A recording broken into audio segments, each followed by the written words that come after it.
Patriotisme adalah sikap yang berani, pantang menyerah dan rela berkorban demi bangsa dan negara. Nilai patriotisme merupakan sebahagian daripada nilai murni yang perlu dijiwai dan diamalkan sebaik. Patriotisme berperanan dalam pembentukan bangsa Malaysia dan mengukuhkan ketahanan nasional. Kepentingan semangat patriotisme ialah membina nilai-nilai persefahaman dan penyatuan antara kaum yang menjadi penggerak ke arah kemakmuran dan pembangunan negara. Seterusnya, belia dapat didefinisikan sebagai fasa di mana seseorang di antara kanak-kanak dan dewasa. Istilah belia sering ditukar ganti dengan remaja dan pemuda. Umum mengetahui belia ialah tonggak pembangunan negara pada masa akan datang dan golongan belia juga merupakan bakal pemimpin-pemimpin negara pada masa hadapan. Oleh itu, kita sebagai rakyat Malaysia harus menjaga akan tahap penghayatan semangat patriotisme dalam kalangan belia di negara kita Malaysia. Antara kesan kurang penghayatan semangat patriotisme di kalangan belia adalah golongan belia lebih mementingkan masa mereka dengan aktiviti sosial yang dapat memberikan keseronokan dalam kehidupan mereka kerana mereka beranggapan semangat patriotisme tidak penting. Seterusnya, mereka juga kurang didedahkan apa itu nilai semangat patriotisme, cinta akan negara dan mengetahui cara untuk menghargai jasa pahlawan yang terdahulu yang mempertahankan tanah Melayu daripada dijajah oleh negara asing yang ingin mengambil kesempatan. Kesan kurang penghayatan semangat patriotisme adalah antaranya tidak menghayati perjuangan tokoh-tokoh tempatan.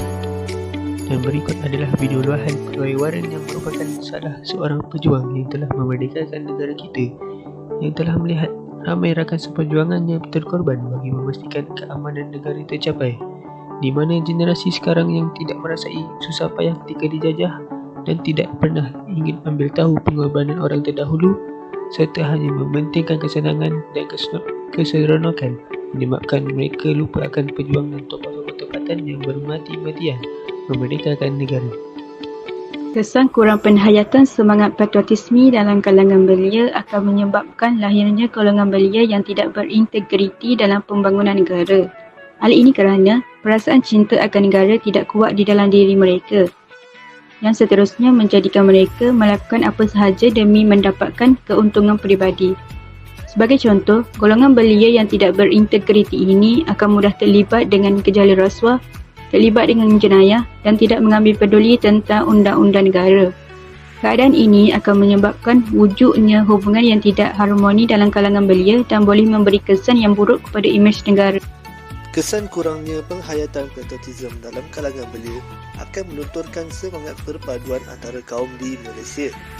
Hal ini kerana ia akan melahirkan rakyat yang lebih mementingkan kepentingan kaum berbanding kepentingan negara dan akan menimbulkan pelbagai isu sensitif yang melibatkan perkauman dan agama. Sifat patriotisme ini dapat memupuk semangat perpaduan kaum dan mewujudkan suasana yang harmoni tanpa mengira bangsa dan agama demi memajukan negara bersama. Akhir sekali, kesan daripada kurangnya penghayatan semangat patriotisme dalam kalangan belia juga akan menjadikan negara Malaysia tidak membangun seperti negara di persada dunia pada masa yang akan datang. Hal ini dikatakan kerana pemimpin dan rakyat yang tidak bersikap patriotik dan tidak mementingkan kemajuan negara. Oleh itu, hasil ekonomi negara akan dieksploitasi orang luar atau kuasa asing dan kehidupan rakyat akan mundur dan miskin. Kesimpulan yang kita boleh dapat adalah golongan belia yang berpengetahuan tentang kepentingan semangat patriotisme terhadap diri, masyarakat dan juga negara. Perkara ini teramatlah penting dan perlu diterapkan kepada masyarakat kini, khususnya golongan belia, dan kerana dengan mengetahui kepentingan semangat patriotisme ini, maka negara kita akan dapat melahirkan pemimpin dan rakyat yang bersatu padu.